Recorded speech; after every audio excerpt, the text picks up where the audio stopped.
Colonel Francel Padilla, ang AFP spokesperson. Magandang umaga po. This is Erwin Tulfo and Aljo Bendio. Good morning, ma'am. Magandang umaga, Kong Erwin. Magandang umaga, Sir Aljo. And magandang umaga po sa Morning. inyong mga taga-subaybay. Nakarating na po ba itong report na ito na BRP Bagakay ng PCG at BRP Cape Engaño, binangga ng Chinese Coast Guard at butas po pareho, Colonel? Yes, sir, no? Napapag-alaman na din po namin na may ganito nga pong insidente kaninang umaga, sir, involving our Coast Guard vessel. Ano po nangyari daw dito? Did they give you a full report? Bakit ba? Ito ba'y kasama sa resupply? O wala lang, nandun lang itong mga barko ng CCG, ng PCG at binangga-bangga na lang, Colonel? Eto bale, sir, no?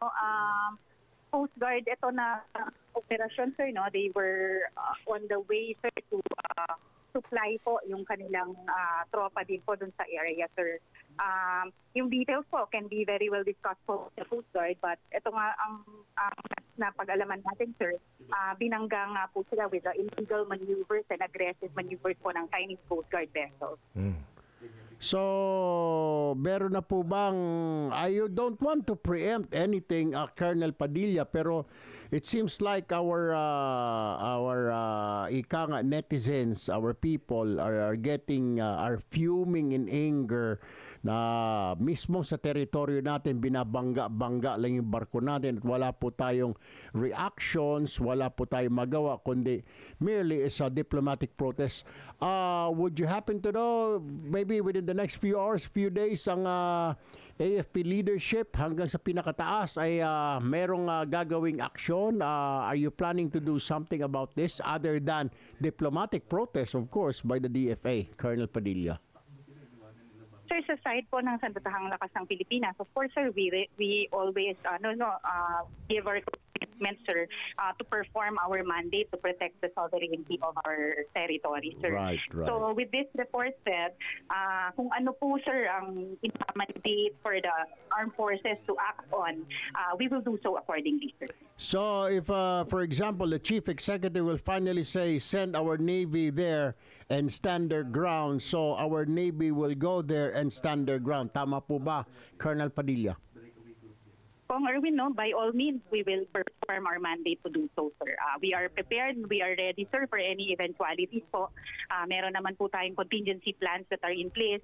As soon as we are given po the orders to do so, sir, we will do so, sir. Okay. Opo, kasi mukhang mga naiinis na po itong mga kababayan natin na Colonel, parang sobrang aping-api na itong mga Coast Guard natin. Yung isang Navy personnel pa natin naputulan ng daliri. Puno na salop. Dahil punong-puno na po ang salop. Pero syempre, you guys are only waiting for instruction from the higher authorities, especially the Commander-in-Chief, kung ano ang gagawin. Pero siguro naman, ma'am, pwede, di po ba, kung nagbigay ng instruction ng Commander-in-Chief na bantayan na ninyo dyan, bantayan nyo ang Coast Guard kasi laging kinakawawa. So, ready naman po ang Navy natin and pwede pong magbantay dyan sa West Philippine Sea from now on, Colonel Padilla, pag may instruction.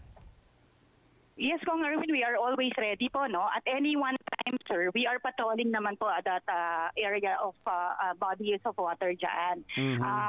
At sa bawat araw po na dumadaan, no, ang ating Navy is continuously patrolling po our territorial waters. So, umiikot-ikot po sila dyan at any one time, sir. Ito lang siguro, hindi, bawal bang eskorta ng Navy natin ng mga Coast Guard ships natin? Ang tanong ko lang po, ito po rin kasi ang tanong dito sa Facebook bawal po bang yung Navy natin, alam po natin armado, yung Coast Guard hindi. Bawal bang eskorta ng Philippine Navy ang mga barko ng Coast Guard natin, Colonel? Sir, ito pong, when we're talking about our exclusive economic zone, sir, no, these are, itong mga territorial waters natin, sir, wala pong magbabawal sa atin kung ano pong gawin natin dyan, sir. So, how we operate, how we do things, how we resupply and rotate our personnel, sir, discretion po ng ating bansa yan, sir. Yeah, I know that. Pero ang problema nga po, nakikita rin ng mga kababayan natin na binabangga-bangga nilang yung barko natin. Pero we can't do anything. But ang ginagawa lang po natin ay diplomatic protest kasi fear na magkaroon ng gera, which I doubt this point na magkakagera because of that. territory. So anyway, Colonel, I know it's beyond your pay grade. But anyway, thank you po for picking up our call and confirming nga po itong incident na ito dyan sa West Philippine Sea. Thank you po, Colonel Francis Padilla. Mabuhay po ang sandatahang lakas ng Pilipinas pa rin, ma'am. Good morning. Good morning, sir. And patuloy po namin, sir, no, nasusuportahan po sa law enforcement itong Coast Guard. Yun. So kung ano po ang mandate sa AFP, sir, nandiyan po kami, sir. So, Thank you po. to give assistance if needed, sir. Thank you Maraming po. salamat po, Thank sir. you po. Good morning.